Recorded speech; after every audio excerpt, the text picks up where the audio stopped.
Assalamualaikum warahmatullahi wabarakatuh. Jumpa lagi bersama saya di channel Ngulik Sejarah. Dan pada video kali ini saya akan kembali lagi membacakan suatu kisah misteri.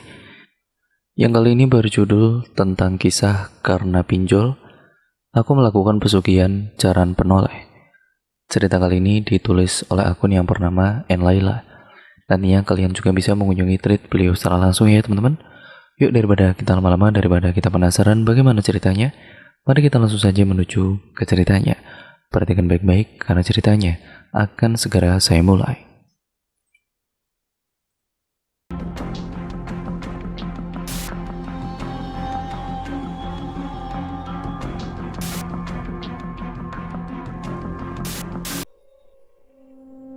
Bu, aku pengen punya sepeda baru seperti temanku, Bu.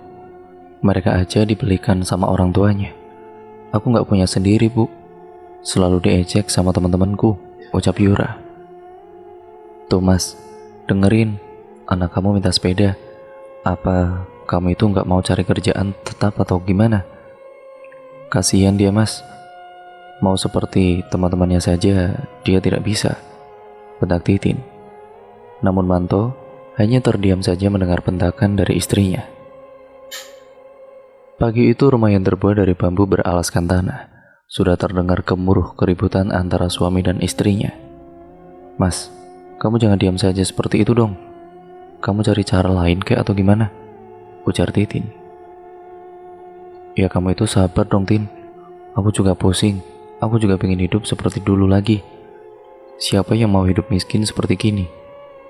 Nggak ada yang mau Tin, jawab Manto dengan tegasnya.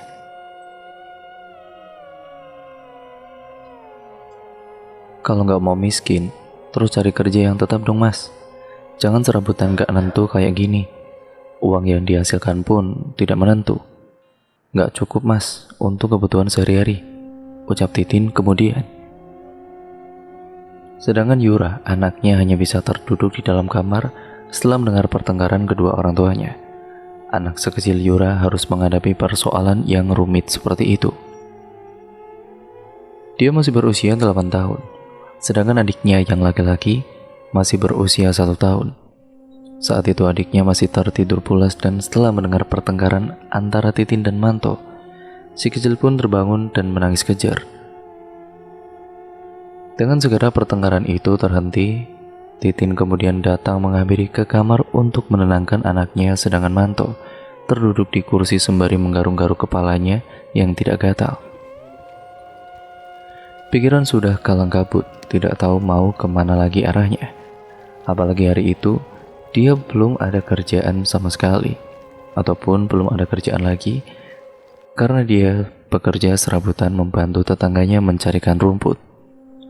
Kadang membantu cuci piring di warung-warung yang ada di pinggir jalan. Dia juga bantu cuci motor di tempat tetangganya. Pokoknya setiap ada peluang pekerjaan, dia kerjakan meskipun tidak tetap, yang penting dapat menghasilkan uang. Karena bosan di rumah selalu bertengkar dengan sang istri, akhirnya dia pergi keluar mencari angin serta mencari kerjaan. Dengan menggunakan motor bututnya yang tidak bisa berlaju kencang, dia kemudian mengendarai sembari menikmati jalanan. Mau cari kerja apa lagi ya? Umur sudah tua seperti ini, mana ada yang mau menerima aku, gumam Manto. Di sepanjang perjalanan, dia melihat ke kanan dan ke kiri banyak pedagang yang berjualan. Sempat dia terfikirkan untuk berdagang, tapi dia sadar kalau berdagang membutuhkan modal, sedangkan dia tidak memiliki uang sepeser pun. Hingga di perempatan jalan utama, dia melihat ada pangkalan ojek di sana. Ada banyak bapak-bapak yang tengah menunggu penumpang. Seketika dia terhenti dan terus memandangi pangkalan ojek itu. Gimana kalau aku ngojek saja ya? Aku kan punya ini motor. Ya walaupun butut, tapi bisalah untuk bonceng penumpang, ucapnya pada diri sendiri. Akhirnya Manto menghampiri ke pangkalan ojek untuk meminta izin gabung ngojek di sana. Maaf Pak, kalau saya ikut gabung ngojek di sini boleh tidak ya? Oh iya boleh Mas. Silakan, kita di sini sama-sama cari uang demi sesuap nasi, katanya. Setelah mendapatkan izin dari yang lain, yang ada di pangkalan ojek itu. Dengan segera Manto beranjak ke rumah meminta izin sama Titin. "Assalamualaikum," ucap Manto. "Waalaikumsalam. Kok sudah pulang?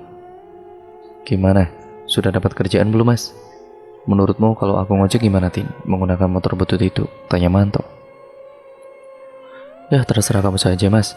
Yang penting kamu pulang bawa uang saja," kata Titin dengan ketusnya. "Sudah, kalau gitu aku mau pergi manggal dulu ya." "Ya udah Mas, hati-hati," ucap Titin.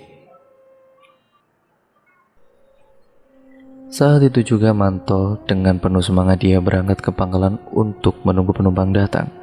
Untungnya bapak-bapak yang ada di pangkalan itu baik-baik dan ramah-ramah. Jadi mereka tidak bosan menunggu penumpang karena ngobrol satu sama lain. Hari itu lumayan. Manto mendapatkan satu penumpang, satu kali tarikan dia mendapatkan uang 15.000. Ternyata susah menjadi ojek, ya karena tidak mesti dapat penumpang. Apalagi zaman sekarang yang banyak memesan aplikasi ojek online. Akhirnya pekerjaan ojek itu hanya dilakukan oleh Manto saat pagi sampai siang saja. Dan sore harinya dia mencari rumput. Sedangkan malam harinya dia bekerja di warung pinggir jalan bantu-bantu cuci piring. Kehidupan Manto dan Titin berubah 180 derajat dari sebelumnya. Sebelumnya Manto adalah seorang pengusaha material, namun dia mengalami kebangkrutan karena ditipu oleh seseorang. Sehingga membuat dirinya itu memiliki banyak hutang yang menumpuk di bank karena untuk uang mutar modalnya. Namun penagihan pinjaman itu sudah jatuh tempo dan dia belum bisa mengembalikan uang yang dipinjamnya itu yang berjumlah miliaran. Dan pada akhirnya toko material itu disita oleh bank sebagai ganti bayar hutangnya. Dan tidak hanya toko materialnya saja, tapi rumah mewah dan aset-aset berharga yang dimilikinya itu juga disita semuanya, beserta dengan kendaraan mewah yang biasanya terparkir di garasi rumah. Sejak saat itu Manto dan juga Titin menjadi gembel dan tidak tahu arah mau pergi kemana. Karena malu tinggal di kota tersebut, dikuncingkan oleh tetangganya. Akhirnya mereka pun memilih pindah ke desa. Dan sekarang mereka tinggal di sebuah desa rumah bambu yang mereka bangun itu menggunakan uang dari perhiasan istrinya yang terpaksa harus dijual. Benar-benar malang nasib mereka. Padahal usahanya itu mereka rintis sejak pertama kali menikah. Apalagi saat itu anak yang kedua masih berusia 5 bulan. Cobaan yang begitu berat untuk mereka. Titin sebenarnya tidak bisa menerima tinggal di rumah bambu itu. Tapi ya mau bagaimana lagi, itu yang harus diterima sekarang ini. Titin yang sejak dahulu selalu hidup mewah, selalu berfoya-foya dengan teman-temannya, dan beberapa perhiasan yang menempel di tubuhnya sekarang sudah tidak bisa seperti dulu lagi. Tapi dia merasa tidak cukup mengandalkan uang dari suaminya yang tidak bisa mencukupi kebutuhan sehari-harinya. Suatu ketika, dengan menatap layar ponselnya, Titin ini melihat ada informasi tentang pinjaman online lewat aplikasi dan tidak ada bunga sama sekali. Sampai akhirnya dia tergiur untuk meminjam uang melalui pinjaman online itu tanpa sepengetahuan suaminya. Wah, kalau aku pinjam uang lewat online seperti ini, semua kebutuhan sehari-hari bisa tercukupi nih, tanpa harus menunggu Mas Manto. Itu juga uangnya untuk kebutuhan sehari-hari. Hitung-hitung bantu Mas Manto, ucapnya pada diri sendiri. Beberapa hari kemudian, Manto yang baru pulang ojek dikejutkan dengan sepeda baru yang terparkir di depan rumah. Membuat Manto heran dan dia segera masuk ke dalam rumah menanyakan kepada istrinya. Tin, teriaknya. "Ada apa sih Mas, kok teriak-teriak seperti itu?" "Itu sepeda baru punya siapa kok ada di depan rumah?" tanya Manto balik. "Punya Yura Mas." "Dapat uang dari mana? Kok bisa membeli sepeda baru?" "Ah sudahlah Mas, kamu itu gak perlu tahu dapat uang dari mana," kata Titin. "Loh, aku ya harus tahu dong Tin. Kamu dapat uang dari mana?" Namun Titin tidak menjawab pertanyaan dari suaminya, malah pergi masuk ke dalam kamar.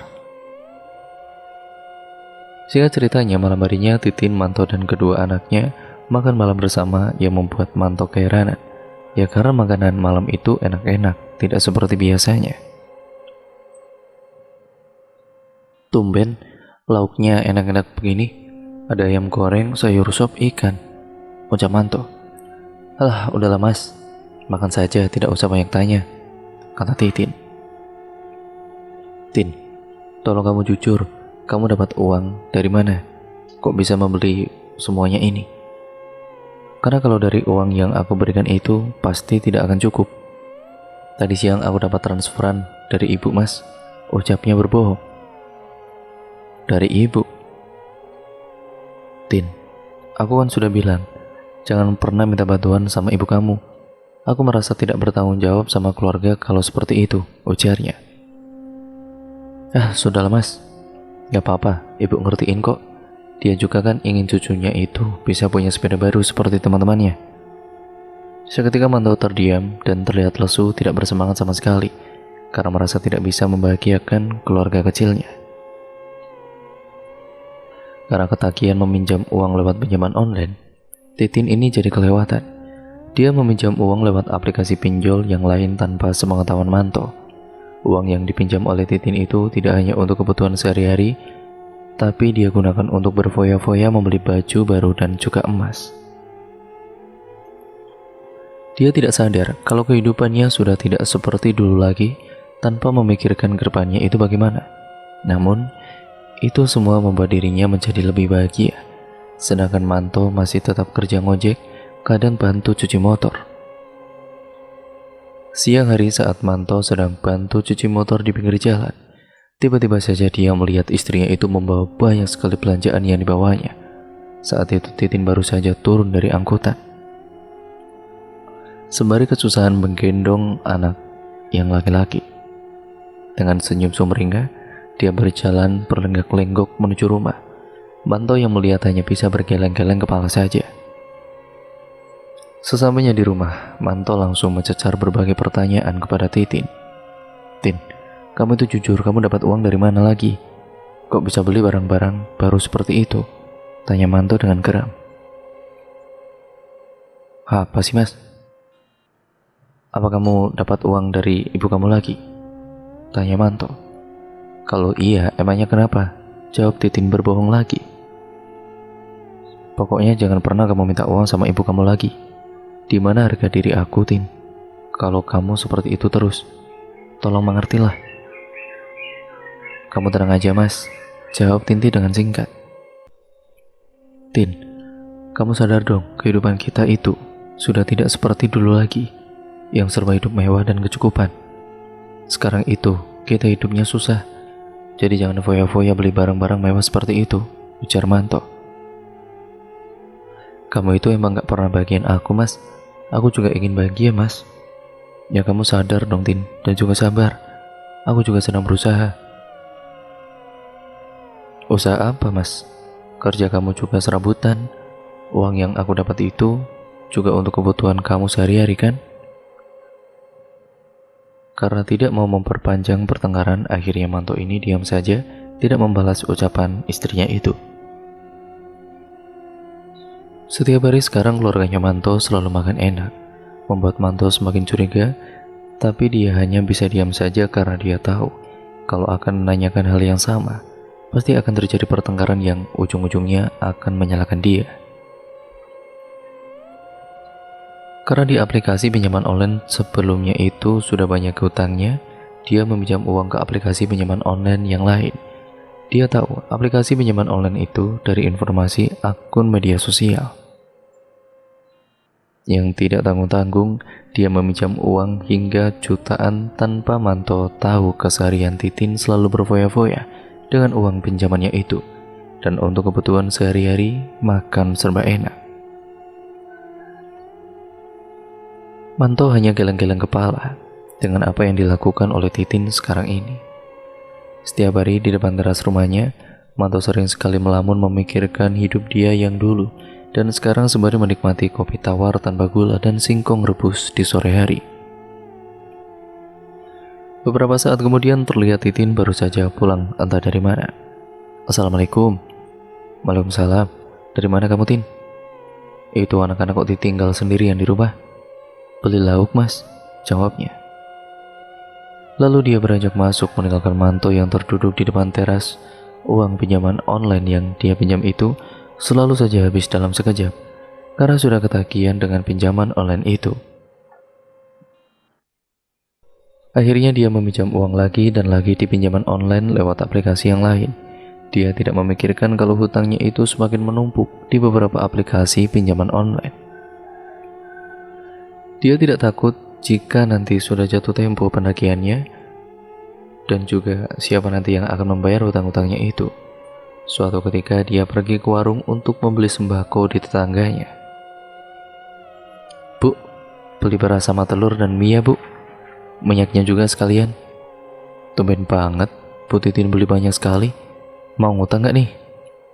"Enak aja, masa iya ngutang terus? Saya kesini juga mau bayar hutang yang dulu bu," kata Titin. Memang selama dia memiliki uang dari pinjaman online itu, Titin selalu berbelanja ke pasar, tidak pernah ke warung. Padahal dulu sebelum tahu pinjaman online, Titin selalu mengutang di warung tersebut untuk kebutuhan sehari-hari. "Widih, sudah kaya ya sekarang Tin? Emasnya juga berkelantungan nih sekarang di tubuh." Titin hanya tersenyum mendengar apa yang diucapkan oleh penjual warung itu. "Iya nih bu, saya lunasi semua utangnya saya." "Ya udah, makasih ya Tin." Dengan segera Titin pun kembali pulang ke rumah membawa beras, mie, dan telur serta minyak. Hari itu Manto tidak berangkat kerja sama sekali dan kebetulan HP milik Titin ditinggal di atas meja. Saat Titin pergi ke warung, tiba-tiba saja HP Titin yang berada di hadapan Manto berdering. Dengan segera Manto mengangkat telepon tersebut, dan saat telepon itu diangkat, betapa terkejutnya Manto karena dia mengangkat telepon dari orang yang menagih hutang Titin. "Uang yang ibu pinjam sudah jatuh tempo. Cepat bayar sekarang atau mau saya datangi sampai ke rumah kalau ibu tidak segera bayar," ucapnya. "Maaf, maksudnya gimana ya mas?" tanya Manto. "Masnya siapa? Suaminya?" "Iya, saya suaminya. Istri saya memangnya minjam uang ya?"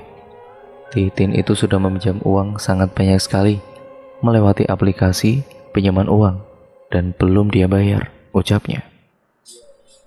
Seketika tubuh Manto lemas mendengarnya dan langsung mematikan sambungan telepon itu. Beberapa saat kemudian, Titin yang dari warung pulang ke rumah.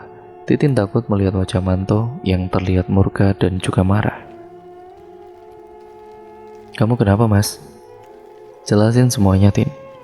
Kamu juga nggak bilang kan kalau selama ini kamu sudah meminjam uang lewat pinjaman online. Selama ini kamu bohong kan, bilangnya dapat uang dari ibu kamu." Kamu tahu dari mana mas?" tanya Titin terbata-bata. "Tadi HP kamu ada yang telepon, aku angkat dan dia dari pihak pinjaman online menagih utang kamu. Terus kalau begini siapa yang mau bayar utang kamu Tin? Kamu bukannya bantu aku, malah aku tambah pusing dan juga stres," ucap Manto naik pitam. "Ya salah kamu sendiri lah mas, jadi suami gak becus. Aku kan pengen hidup bahagia mas," jawab Titin bisanya menyalahkan. "Kamu sudah minjam uang di beberapa aplikasi pinjaman online ya?" tanya Manto. Banyak mas." "Ya banyak itu berapa?" 9 aplikasi mas." "Astagfirullah Tin," ucap Manto sembari menutup jidatnya. "Aku pinjam uang juga untuk kebutuhan keluarga kita sehari-hari mas.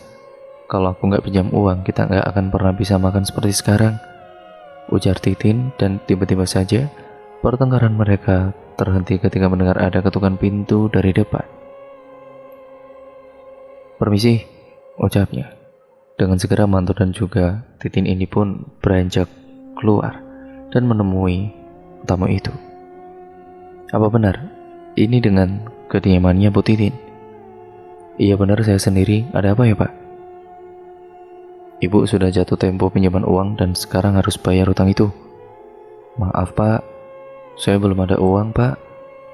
Beri saya waktu sebulan lagi deh pak, pasti akan saya bayar."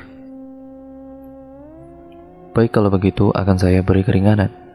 Awas kalau sebulan tidak bayar, tahu sendiri akibatnya." Orang tersebut pun datang dari aplikasi pinjaman yang lain dan berbeda dari yang tadi yang menagih di telepon itu. Singkat ceritanya, beberapa hari ini Titin ini diteror oleh pihak pinjaman online di beberapa aplikasi, membuat dirinya itu bimbang dan tidak tahu mau bayar uangnya dari mana. Begitu juga dengan Manto. Ya, dia benar-benar ikut pusing memikirkan utang yang dipinjam oleh Titin di aplikasi pinjaman online. Suatu malam Titin membuka akun sosial medianya dan dia melihat ada informasi tentang pesugihan yang membuat langsung kaya raya. Dia pun karena impitan ekonomi dengan hutang yang banyak di mana-mana akhirnya memutuskan untuk melakukan pesugihan itu. Tapi sebelumnya, Titin ini meminta izin terlebih dahulu kepada Manto tentang pesugihan itu. "Mas, bagaimana kalau aku melakukan pesugihan saja untuk bayar hutang? Kita juga bisa jadi kaya raya lagi, Mas. Seperti dulu, Mas. Kalau melakukan pesugihan ini, emangnya kamu mampu kalau mau bayarin hutang aku?" ucap Titin. Seketika Manto pun berpikir tentang pesugihan yang akan dilakukan oleh Titin. Akhirnya setelah dipikir-pikir, Manto pun menyetujui pesugihan itu. "Ya sudah, kalau begitu jalan pintas yang terakhir yang harus kita lakukan, aku setuju deh," ucap Manto. Singkat ceritanya, hari berikutnya dengan segera Titin pergi ke tempat pesugihan yang dicarinya itu. Untuk menuju ke tempat lokasi pesugihan itu sangat sulit sekali jalannya dan banyak rintangan yang harus ditempuh. Titin pergi ke tempat pesugihan itu dengan bekal uang dari penjualan emas yang waktu itu dibelinya. Dia menjual emas itu pun terpaksa, atau juga menurutnya, nanti kalau dia berhasil melakukan pesugihan itu, dia akan mendapatkan uang yang berkali-kali lipat. Titin berangkat dengan menggunakan bus menuju ke rumah juru kunci pesugihan, sedangkan anak-anaknya ditinggal di rumah bersama dengan Manto. Perjalanan yang dia tempuh menuju ke hutan tempat pesugihan itu sekitar 5 jam.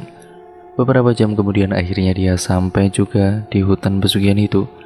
Akan tetapi dia harus berjalan kaki terlebih dahulu ke tempat juru kunci.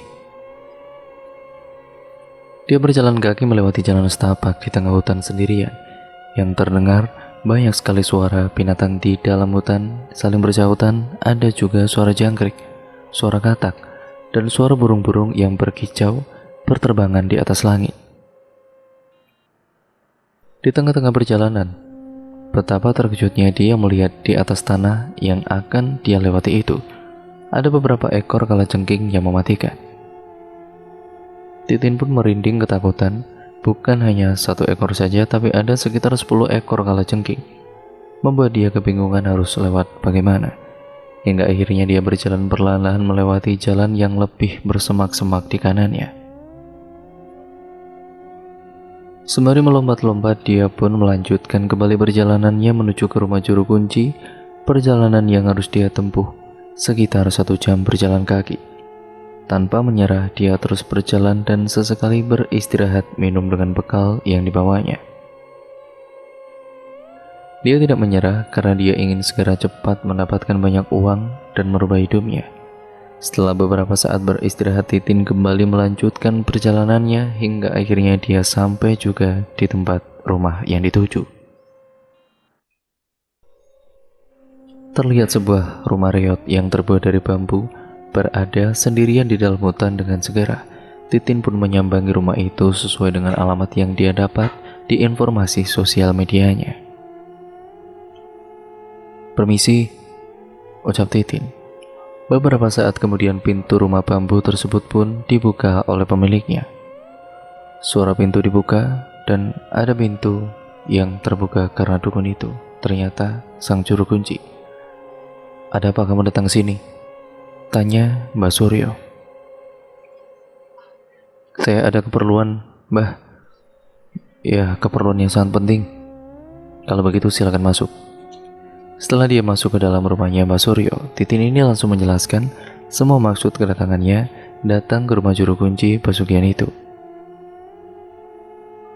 "Keluarga saya terlibat ekonomi dan saya memiliki banyak hutang, Mbah. Saya ingin melakukan pesugihan yang ada di daerah sini. Tapi ada syarat yang harus kamu lakukan. Apa kamu sanggup untuk melakukan beberapa syarat dan ritualnya? Tanya Mbah Suryo memastikan. Saya sanggup, Mbah. Apa syaratnya, Mbah? Kamu harus melakukan tirakat berpuasa muti selama 7 hari dan 3 hari puasa ngeblank. Saat melakukan ritual di tempat petilasan, ucap Mbah Suryo. Baik, Mbah, saya akan lakukan itu. Tapi sebelum melakukan puasa muti, kamu harus mandi keramas terlebih dahulu untuk mensucikan tubuhmu, ucapnya. Akhirnya Titin pun langsung mengikuti apa yang diucapkan oleh Mbah Suryo untuk melakukan tirakat puasa muti selama 7 hari. Sebelumnya, dia sudah mandi keramas seperti apa yang sudah dikatakan oleh Mbah Suryo. Singkat ceritanya, Titin sudah melakukan puasa muti selama 7 hari dan berhasil. Dan sekarang, dia harus melakukan puasa ngeblank 3 hari disertai dengan ritual. Sebelum diantar ke tempat petilasan, Mbah Suryo menyiapkan beberapa sesajen terlebih dahulu. Untuk melakukan ritual sesajen yang sudah disiapkan berupa kembang setaman, kemenyan, ayam hitam, jajanan tradisional pasar, pisang hijau, kelapa muda. Kamu harus mandi air kembang 7 rupa terlebih dahulu, ucap Mbah Suryo. Malam itu, sebelum diantar ke petilasan, Titin dimandikan oleh Mbah Suryo, diguyur air dengan menggunakan air kembang 7 rupa. Sebelum berangkat, Mbah Suryo juga melakukan ritual terlebih dahulu untuk membuka pintu gaib di petilasan, yaitu petilasan jaran penoleh, supaya Titin dapat berkomunikasi dengan kuda penoleh itu. Setelah selesai dengan segera mereka pergi ke tempat petilasan untuk ritual serta membawa beberapa sesajen. Dengan obor yang dibawa untuk menerangi mereka melewati jalan setapak di tengah hutan. Perjalanan yang mereka tempuh pun sekitar 1 jam. Beberapa saat kemudian akhirnya mereka pun sampai juga di tempat petilasan itu. Terlihat ada sebuah batu besar di depan pohon beringin besar yang angker. Duduk bersilalah di atas batu itu, ucap Mbah Suryo. Dengan segera Titin pun duduk bersila di atas batu besar di hadapan sesajen yang sudah diletakkan Mbah Suryo di depan Titin bersila. Baca mantra ini selama melakukan ritual. Jika ada suara gangguan apapun, jangan diraukan. Selama 3 hari kamu melakukan ritual, jangan makan minum ataupun tidur. Dan jika sosok itu keluar serta sudah mengabulkan permintaan kamu, segera kembalilah ke rumah itu, yaitu tepatnya ke rumahku, ucap Mbah Suryo. Baiklah, Mbah, saya mengerti. Malam itu Titin melakukan ritual dengan membacakan mantra, sedangkan Mbah Suryo kembali pulang ke rumahnya. Saat dia sedang membacakan mantra, tiba-tiba saja hembusan angin kencang menghampiri dan berbentuk seperti angin puting beliung yang melingkar. Tubuh Titin gemetaran serta dingin merasuk ke dalam tubuh, hingga bulu kuduk dia berdiri semua. Tapi dia tetap terus merapalkan mantranya tanpa henti dan tidak menghiraukan apapun. Saat itu juga terdengar suara harimau yang mengaum cukup keras, membuat dia semakin ketakutan, keringat mulai bercucuran. Singkat ceritanya, hari kedua melakukan ritual, dia diganggu oleh sosok kuntilanak yang tertawa mengikik di atas pohon yang berada tepat di hadapannya. Wajah Titin semakin memucat, lemas, dan ya karena tidak makan tidak minum, tidak tidur, tubuhnya semakin merinding. Namun dia tetap melanjutkan membacakan mantranya. Sosok itu menatap ke arah Titin dengan tajam. Wajahnya yang hancur serta tercium bau anyir serta busuk yang menyeruak ke dalam hidung. Beberapa saat kemudian, tiba-tiba saja Titin mendengar ada suara tapakan kaki dari belakang. Bulu kuduknya semakin berdiri dan tubuhnya gemetaran serta ketakutan. Suara itu tepat di belakang tubuhnya dan sangat menyeramkan. Dengan suara yang berat tengguknya, dia langsung merinding, sementara di rumah Manto terus memikirkan keadaan Titin yang sudah seminggu lebih belum pulang juga. Apalagi Yura, anak yang pertama, selalu menanyakan keberadaan ibundanya, bahkan anak yang masih kecil itu. Setiap malam selalu terbangun dan menangis histeris, seperti melihat sesuatu ke satu arah, membuat Manto kewalahan menghadapi kedua anaknya yang selalu rewel itu. Sampai mata anaknya sembab setiap hari menangis, Manto selalu saja gagal dalam menenangkan anaknya yang masih kecil, hingga akhirnya adik Yura itu tertidur dengan sendirinya saat sudah capek menangis. Singkat ceritanya, di hari ketiga melakukan ritual, tiba-tiba Titin dikejutkan dengan sosok pocong yang menyeramkan tanpa kepala. Sontak, dia terperanjat ketakutan, tubuhnya merinding, bulu kuduknya berdiri semua. Dia terus merapalkan mantranya, hingga beberapa saat setelah sosok pocong tanpa kepala itu menghilang, tiba-tiba ada sebuah hembusan angin yang sangat kencang yang datang melingkari tubuhnya. Angin kencang itu perlahan-lahan menghilang dan dia dikejutkan dengan sepasang kuda yang diikatkan pada pohon besar itu dengan kepala yang mendongak menoleh ke arah Titin. Jika kamu ingin mendapatkan kekayaan, kamu harus menerima syarat yang harus kamu lakukan, ucapnya. Apa syaratnya? Tanya Titin. Syaratnya kamu harus menyiapkan tumbal sebagai persembahan untuk kami, dan kamu harus rela mengorbankan orang yang kamu sayangi, ucapnya. Pikirkan siapa yang akan kamu relakan, dan jika sudah sembelih ayam hitam itu dengan pisau yang ada, ucapnya kemudian. Setelah sudah memikirkan matang-matang, akhirnya Titin langsung menyembelih ayam hitam itu dengan tangan gemetaran. Ayam hitam itu pun sudah dipotong oleh Titin dan mengeluarkan darah yang bercucuran dari leher ayam tersebut. Pulanglah, semua permintaan kamu sudah kami kabulkan. Wah, yang benar, terima kasih, ucap Titin. Dengan segera Titin beranjak pulang ke rumahnya Mbak Suryo sebelum terbit fajar. Beberapa saat kemudian Titin pun sampai di rumahnya Mbak Suryo. Dia terlihat sangat pucat sekali dan tubuh yang sangat lemas. Mbak Suryo sudah menyiapkan makanan untuk Titin. Ya, karena selama 3 hari ini dia tidak makan dan juga minum apapun. Dengan lahap dia menghabiskan semua makanan itu, tidak tersisa karena lapar. Setelah sampai rumah, sediakan kamar kosong untuk melakukan ritual. Siapkan sesajen kebang staman, kemenyan, penampan, anyaman bambu, pisang hijau, kelapa hijau, dan juga jajan tradisional. Kemudian bunga staman itu kamu taburkan di atas lantai, serta bakar kemenyan itu. Lakukan ritual itu setiap malam Jumat Kliwon, dimulai waktu jam 12 malam ke atas, ucap Mbak Suryo. Baik Mbah, lalu bagaimana lagi caranya Mbah? Nanti kamu rapalkan mantra ini. Kamu akan kerasukan sosok jaran penoleh dan di dalam ruangan itu hingga pagi, ucap Mbak Suryo sembari memberikan secari kertas berisikan mantra-mantra. Hafalkan mantra itu dan baca saat melakukan ritual. Pulanglah, imbuhnya.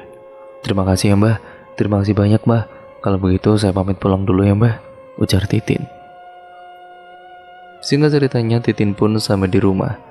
Namun betapa terkejutnya dia. Di depan rumah terdapat banyak orang. Dengan segera dia masuk ke dalam rumahnya.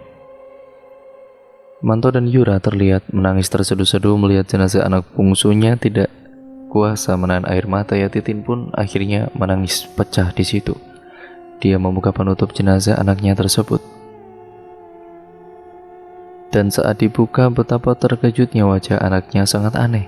Wajahnya berwarna abu-abu dan penuh luka lebam, serta darah membeku pada bagian leher. Kenapa bisa seperti ini Mas? Tanya Titin. Tadi malam, aku bermimpi ada seekor kuda yang masuk ke dalam rumah dan menggigit anak kita hingga berdarah dan meninggal. Tadi pagi aku lihat anak kita sudah seperti ini dan meninggal dunia Bu, jelas Manto. Seketika ya Titin mendapat bisikan di telinganya yang entah dari mana suara itu. Relakan anakmu, dia sudah kamu tumbalkan saat melakukan ritual penyembelihan ayam hitam, ucapnya dengan lirih. Sontak Titin terperanjat kaget dan tangisnya semakin pecah. Dia sadar kalau dia telah mengorbankan seseorang yang benar-benar amat disayanginya. Setelah anaknya itu sudah dimakamkan, Titin kemudian sudah kembali seperti biasa, tidak larut dalam kesedihan. Titin juga sudah mulai menyiapkan kamar khusus untuk melakukan ritual pesugihan Caran Penoleh. Dia juga menyiapkan semua sesajen seperti kembang taman kemenyan, penampan dari anyaman bambu, pisang hijau, kelapa muda, dan jajan tradisional. Karena tepat nanti malam adalah malam Jumat Kliwon, sehingga dia harus melakukan ritual. Malam itu, kembang taman dia taburkan di atas lantai dan mulai membakar kemenyannya. Tepat pukul 12 malam, Titin mulai duduk bersila di depan kemenyan dengan merapalkan mantra yang sudah dihafalnya. Tidak beberapa lama kemudian, tiba-tiba hembusan angin kencang datang dan pintu kamar tersebut menggebrak dengan sendirinya. Brak! Pintu itu tertutup dan saat itu bulu kuduk Titin mulai merinding berdiri semua. Beberapa saat kemudian, dia merasa kalau tubuhnya telah dimasuki oleh sosok-sosok gaib, tapi dalam keadaan setengah sadar. Selanjutnya dia mengikik seperti seekor kuda disertai dengan mengatakan kaki yang sangat kuat di atas lantai berulang-ulang kali. Beberapa kali Titin berputar mengelilingi ruangan itu dengan posisi lengan ataupun tangan menekuk. Sementara Manto yang berada di dalam kamar, dia terbangun saat mendengar ada suara kuda yang meringik, serta terdengar bunyi kerincingan kuda juga.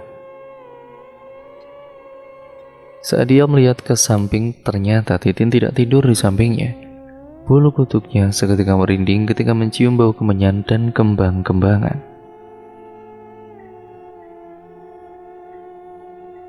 Saat dia beranjak akan keluar dari kamar, tiba-tiba saja pintu kamarnya menutup dengan sendirinya. Brak! Sontak dia terkejut dan segera beranjak pergi ke atas kasur kembali dan mengurungkan niatnya untuk mencari keberadaan Titin. Manto belum tahu kalau Titin harus melakukan ritual di kamar karena dia belum bercerita kepada Manto. Dia melakukan ritual itu hingga esok pagi dan pagi harinya seluruh tubuhnya Titin terasa sangat nyeri sekali dan sangat lemas. Namun pagi itu sebelum keluar dari dalam kamar ritual itu, Titin dikejutkan dengan tumpukan uang yang sangat banyak sekali di atas penampan anyaman bambu. Sontak dia langsung membawa uang tersebut dan diperlihatkan kepada Manto.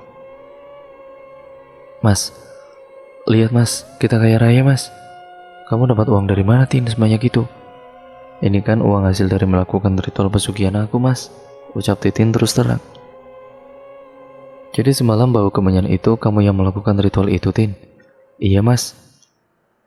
Sekarang uang itu bisa dong Tin aku lakukan untuk membuka usaha material lagi seperti dulu, supaya nanti tidak ada tetangga yang curiga juga kepada kita, ucap Manto. Iya mas, ide bagus kalau begitu. Aku juga bisa langsung melunasi utang-utang dari berbagai aplikasi pinjaman online itu, kata Titin. Singkat ceritanya, setelah mendapatkan banyak uang, kemudian uang itu dipergunakan oleh Manto untuk langsung membangun usaha yang dulu sempat bangkrut, sedangkan Titin menggunakan uang itu untuk melunasi hutang-hutangnya kepada pinjol. Sejenak saat itu kehidupan keluarga mereka sedikit demi sedikit sudah mulai berubah dengan uang hasil pesugihan Caran Penoleh. Manto sudah tidak bekerja lagi, ataupun tidak bekerja serabutan lagi maksudnya seperti dulu. Karena dia sudah memiliki usaha material yang baru dan yang seperti dulu lagi usahanya itu. Membuat para tetangganya itu curiga terhadap Manto dan Titin. Suatu ketika, Titin pergi ke warung untuk membeli persediaan sembako di rumah. Penjual warung itu pun serta beberapa tetangganya telah menguncingkan Titin dan Manto. Bu Titin, Anda melakukan pesugihan ya? Secara kan sekarang ini kalian banyak uang, bahkan suami ibu sekarang itu sudah memiliki toko material. Tidak mungkin kan dalam beberapa bulan saja ibu mendapatkan uang banyak seperti itu, Apalagi Manto kan kerjanya hanya serabutan. Enak aja kalau ngomong.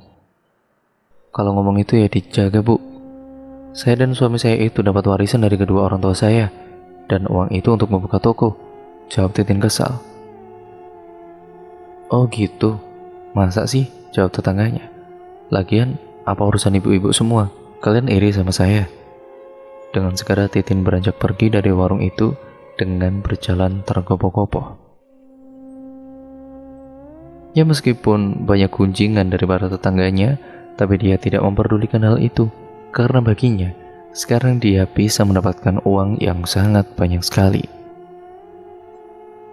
Bahkan sekarang rumah yang terbuat dari bambu itu sudah disulap menjadi rumah mewah berlantai 2, serta dengan mobil mewah yang terparkir di garasi rumahnya. Namun setiap malam harinya, Titin selalu mendengar ada suara-suara aneh di dalam rumahnya. Manto juga mendengarkan hal yang sama, yang sedemikian rupa mereka mendengar ada tapakan kaki kuda yang berjalan di atap rumah. Namun, saat mereka beranjak keluar untuk melihat sosok itu, ternyata tidak ada apa-apa. Sementara itu, tengah malam saat Manto ingin buang air kecil ke kamar mandi, dia mendengar ada suara kerincing kuda yang terdengar sangat jelas membuat Manto merinding ketakutan dibuatnya. Dengan segera dia pergi keluar dari dalam kamar mandi, dan saat keluar kamar mandi dengan langkah terbirit-birit, dari belakang tubuhnya ada suara tapakan kaki kuda yang sangat jelas sekali didengarnya. Akhirnya dia segera berlari masuk ke dalam kamar. Napasnya tidak beraturan, tubuhnya gemetaran, dan tiba-tiba saja saat dia masuk ke dalam kamar, pintu kamar tertutup dengan sendirinya. Brak! Sontak Titin yang sudah tertidur itu pun, dia langsung terbangun karena kaget. "Kamu kenapa, Mas? Kok ngos-ngosan seperti itu?" tanya Titin. "Tadi aku dari kamar mandi, tiba-tiba ada suara-suara aneh. Bahkan itu tadi pintu kamar tertutup sendiri," kata Manto. "Ah, perasaan kamu aja kali, Mas." "Nggak ada apa-apa kok," timbal Titin. Keesokan harinya, seperti biasa Manto berangkat ke toko materialnya. Usaha toko material Manto setiap harinya juga selalu ramai pembeli. Sedangkan Titin, dia kembali seperti dulu yang selalu berfoya-foya dengan teman-temannya. Dia pergi shopping, bahkan ikut arisan ibu-ibu sosialita. Yura di rumah sendirian dengan pembantunya. Dia sekarang mulai merasa kesepian karena kedua orang tuanya itu selalu sibuk sendiri.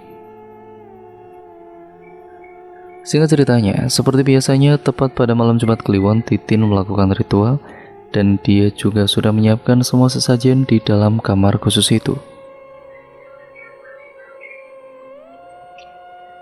Tepat pukul 12 malam, dia menaburkan kembang setaman di dalam kamar itu serta membakar kemenyan, kemudian dia duduk bersila dan merapalkan mantranya. Sesaat kemudian terdengar gebrakan jendela kamar yang tertutup sendiri. Brak! Diikuti dengan hembusan angin kencang masuk ke dalam, dan saat itu juga tubuh Titin seperti biasanya dirasuki oleh sosok jaran penoleh. Dia langsung bersuara mengikik ataupun meringik seperti kuda dan menghentakkan kakinya beberapa kali di tanah. Buk, buk, buk. Saat itu juga dia mengitari ruangan ritual tersebut dengan tubuhnya yang kerasukan dengan tangan yang menekuk. Ritual itu dia lakukan hingga sampai pagi hari. Pagi harinya di dalam nampan yang terbuat dari bumbu itu sudah banyak uang yang bertumpuk. Namun saat itu juga tubuhnya terasa sangat sakit, semua pegal-pegal dan juga lemas. "Mas, tolong kamu panggilkan tukang pijit, Mas, tubuhku sakit semua ini." Dengan segera Manto mencarikan tukang pijit untuk mengurut tubuh Titin yang pegal-pegal itu. Dan setelah mendapatkan tukang pijit itu, kemudian Titin langsung dipijat, namun dia merintih kesakitan saat dipijat. Bahkan, tubuhnya itu terlihat lebam-lebam, seperti habis terkena pukulan. Sementara semalam ada warga yang meronda dan melewati rumahnya Titin dan Manto. Dia berjalan seorang diri dan melihat di atas atap rumahnya terlihat ada kereta kencana serta terdengar bunyi gerincing serta tapakan kuda.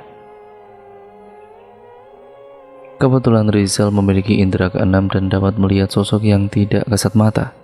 Astagfirullah, apa itu? Kenapa ada kereta kencana di sana? Ucapnya. Namun Rizal tidak menceritakan kepada siapa-siapa karena takut menjadi fitnah. Rizal juga melihat ada sosok jaran dengan kepala yang menoleh dan tatapan matanya merah menyala. Kejadian itu Rizal lihat saat Titin sedang melakukan ritual di kamar khusus. Dengan segera Rizal beranjak pergi dari depan rumah Titin. Bahkan setiap malam warga yang melewati depan rumah Titin dan Manto selalu mendengar ada suara kuda yang meringik, membuat semua warga penasaran karena mereka tahu kalau Manto dan Titin tidak memelihara kuda. Akhirnya semua warga ataupun tetangganya itu yang sepakat untuk menggerbek ke rumahnya Manto. "Manto, Titin, keluar kalian!" teriak semua warga. Sementara Manto dan Titin yang saat itu sedang makan malam dikejutkan suara teriakan dari depan rumah. "Tin, itu ada apa ya? Kok di depan kok banyak orang teriak-teriak?" ucap Manto. "Nggak tahu mas, ayo kita keluar saja, lihat apa yang terjadi," kata Titin. Dengan segera mereka berdua beranjak keluar rumah untuk melihat apa yang terjadi. "Maaf bapak-bapak, ada apa ini sebenarnya?" tanya Manto. "Kami ini curiga dengan Pak Manto dan Bu Titin, karena akhir-akhir ini kami saat lewat depan rumah kalian selalu mendengar ada suara kuda. Apa boleh kita cek?" ucap salah satu warga. "Kuda? Kami tidak memelihara kuda kok Pak," timbal Titin.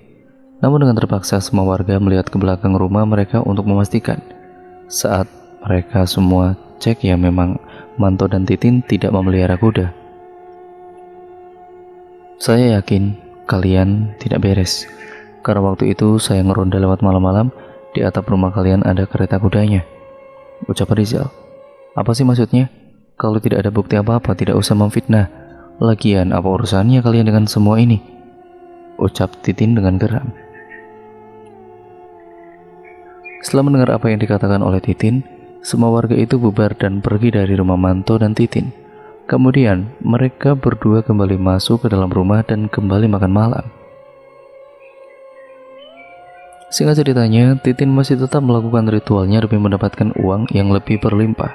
Namun setiap malam mereka berdua selalu merasa tidak tenang. Suatu ketika saat malam hari, Manto dan Titin sedang menonton televisi, tiba-tiba saja ada hembusan angin kencang sekali di hadapannya, dan tiba-tiba televisi yang tadinya menyala seketika mati sendiri. Saat yang bersamaan, dari depan pintu ada yang mengetuk sebanyak 3 kali namun tanpa suara. Dengan segera Manto beranjak ke depan untuk membukakan pintu. Dan saat pintu itu dibuka ternyata tidak ada siapa-siapa di depan. Seketika bulu kuduk Manto merinding berdiri. Pintunya pun ditutup kembali. Beberapa langkah dia beranjak, terdengar kembali suara ketukan pintu. Dia membalikkan tubuhnya kembali dan saat pintu dibuka betapa terkejutnya Manto melihat ada sosok pocong dengan kedua mata yang menatap tajam ke arahnya serta bau busuk yang menyengat. Karena takut dan tidak kuat melihat sosok itu, tubuh Manto ambruk pingsan di ambang pintu. Titin yang menyadari kalau suaminya tidak kunjung datang, akhirnya dia menghampiri ke depan. "Mas, kamu kenapa mas?" teriak Titin. Dalam hidungnya tiba-tiba dia mencium aroma bangkai dan bau anyir dengan menyeruak masuk dalam hidung. Dengan perlahan-lahan Titin melihat ke arah depan pintu dan betapa terkejutnya dia melihat ada sosok pocong wajah kosong berdiri menatap tajam ke arah Titin. Saat itu juga Yura menangis histeris dalam kamarnya. Segeralah Titin berlari ke kamar Yura, dan Yura tengah terduduk dengan menekuk kedua kakinya sambil menangis. Titin langsung memeluk Yura dan menenangkan. "Kamu kenapa Yur?" tanya Titin. "Aku takut bu." "Takut kenapa?" "Tadi ada kuda besar sekali bu, matanya merah." "Sudah nggak apa-apa, kamu nggak usah takut ya, ada ibu di sini," jawab Titin. Sementara Manto yang sedari tadi pingsan akhirnya tersadar dengan sendirinya. Beberapa saat kemudian Titin pun datang setelah mendengar panggilan dari suaminya. "Tin, Tin," teriaknya. Titin pun segera datang dan membawakan segelas air, yaitu air putih, supaya suaminya sedikit tenang. "Ini mas, kamu minum dulu ya mas supaya tenang." "Makasih ya Tin," jawabnya. Dengan segera Manto meneguk air putih itu perlahan-lahan. "Kamu tadi kenapa mas, kok bisa pingsan?" "Tadi aku melihat ada sosok pocong yang sangat menyeramkan. Kedua matanya melotot dengan mulut yang menganga, baunya sangat busuk sekali," ucap Manto. "Aku juga tadi lihat mas, tapi cuma sebentar terus pocong itu menghilang.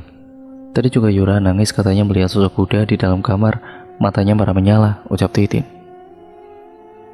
Singkat ceritanya, sekarang suasana rumahnya terasa sangat panas, tidak seperti dulu lagi. Titin sudah melunasi semua hutangnya yang banyak sekali itu dan sekarang dia merasa sudah cukup mendapatkan kekayaan. Apalagi sekarang suaminya sudah memiliki usaha toko material dan saat itulah Titin berpikir untuk menghentikan ritualnya itu karena dirasa sudah memiliki banyak uang. Tapi dia berpikir lagi sebelum menyelesaikan ritual itu, dia akan melakukan ritual terakhirnya untuk mendapatkan modal. Dia berniat akan membuka usaha toko baju dan toko kue. Akhirnya tepat malam Jumat Kliwon, dia melakukan ritual terakhirnya di dalam kamar khusus. Kali ini dia sudah mempersiapkan semua sesajen untuk ritualnya. Dia juga sudah membakar kemenyan serta membacakan mantranya. Seperti biasanya saat melakukan ritual, Titin dirasuki oleh sosok jaran penoleh dan selalu mengitari kamar ritual itu. Dengan mengentang-entangkan kakinya serta menekuk tangannya serta mengeluarkan suara seperti kuda yang meringik. Hembusan angin kencang masuk ke dalam kamar khusus itu, membuat sekujur tubuh merinding, bulu kuduk berdiri semua karena saat melakukan ritual itu, kesadaran Titin itu setengah sadar. Keesokan harinya tubuh Titin terasa sangat sakit semua, pegal-pegal, serta lebam-lebam, dan setelah melakukan ritual terakhirnya, dia sudah bisa membuka usaha toko baju dan toko kue. Bahkan dia sudah memiliki beberapa karyawan yang bekerja di tokonya. Namun semenjak itu kondisi tubuh Titin menurun dan luka lebam di tubuh terasa sangat sakit sekali. Setiap hari Titin terus merintih kesakitan dan meronta-ronta. Saat itu juga Titin teriak-teriak tidak karuan membuat Manto suaminya panik melihat Titin. Hingga tiba di malam Jumat Kliwon, Titin sudah tidak lagi melakukan ritual. Perlahan-lahan usaha Manto ada masalah toko baju milik Titin juga bangkrut.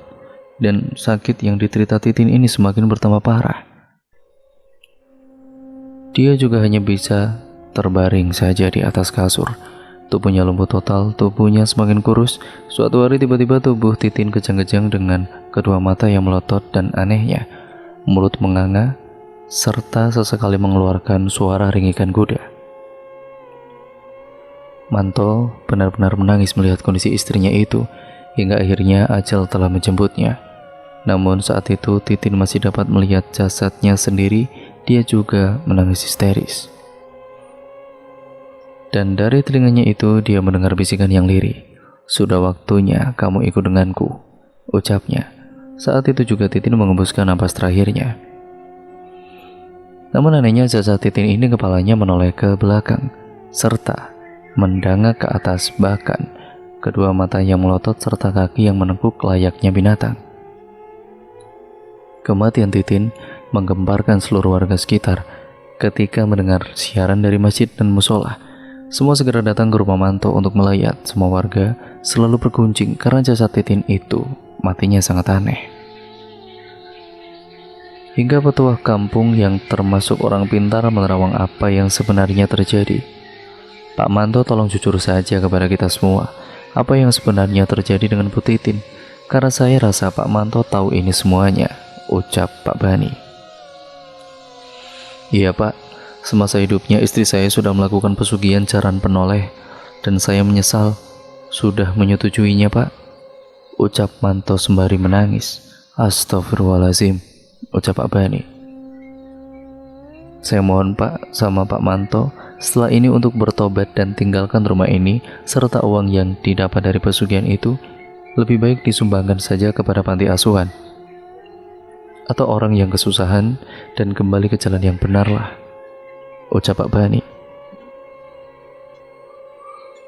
Ya Pak, saya janji akan bertobat, jawab Manto. Bu Titin telah mendapatkan balasan apa yang telah dilakukannya sendiri. Dia telah menjadi tumbal atas pesugihan yang dilakukannya, ujar Pak Bani. Pak Bani dan semua pelayat juga tidak lupa untuk mendoakan jenazahnya Bu Titin ini. Dan semenjak saat itu, semua warga tetangganya itu tahu dan percaya dengan apa yang Risa lihat saat itu. Kalau memang benar, keluarganya Manto dan Titin itu telah menyimpang dari ajaran norma-norma agama. Mereka sudah melakukan pesugihan. Pikiran para warga yang selama ini bertanya-tanya tentang kekayaan yang didapat oleh keluarga Manto secara instan akhirnya terbongkar sudah. Namun keadaan tubuh Bu Titin tidak bisa dikembalikan seperti semua, karena memang itu sudah menjadi takdir yang harus diterima akibat perbuatannya sendiri. Jenazah Bu Titin segera dimakamkan di pemakaman umum terdekat. Saat pemakaman dilakukan, jenazah Titin dimasukkan ke dalam liang lahat. Tiba-tiba saja hembusan angin kencang datang. Dedaunan yang ada di makam tersebut pun berguguran. Tidak hanya itu saja, semua pelayat juga mendengar suara kuda meringik pada saat tanah itu digali untuk menutupi jenazah Titin. Astagfirullahaladzim, ucap semua pelayat, sedangkan Manto masih tetap tertunduk menangis dan menanggung rasa malunya. Langit yang tadinya terang benderang tiba-tiba saja gelap, mendung, dan juga hujan turun.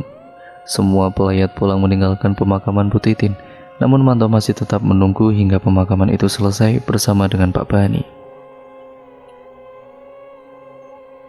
Singkat ceritanya, Manto yang sudah kepalang malu dengan tetangganya dan dia harus menanggung aib dari perbuatan yang dilakukan oleh istrinya sendiri. Dia menjadi dijauhi oleh warga sekitar, selalu menjadi bahan kunjungan para warga sekitar juga. Akhirnya dia dan juga Yura meninggalkan rumah mewah itu, serta mereka berdua berpindah kembali ke rumah kedua orang tua Manto. Namun sebelum mereka beranjak pergi dari rumah mewah itu, semua harta yang didapat dari harta pesugihan Manto ini disumbangkan kepada panti asuhan, panti jompo, orang yang kurang mampu, serta anak yatim piatu. Bahkan mobil-mobil mewah yang terparkir di garasi rumahnya itu juga dijual semua, dan usaha toko material, toko baju, dan toko kue itu ditutup karena bangkrut dan habis tidak tersisa karena kebakaran akibat konsleting listrik. Akhirnya Manto dan Yura sudah kembali seperti dulu lagi dan memulai hidup yang baru. Manto kembali bekerja serabutan di kampung orang tuanya. Kedua orang tuanya juga turut prihatin dengan apa yang menimpa keluarga anaknya itu.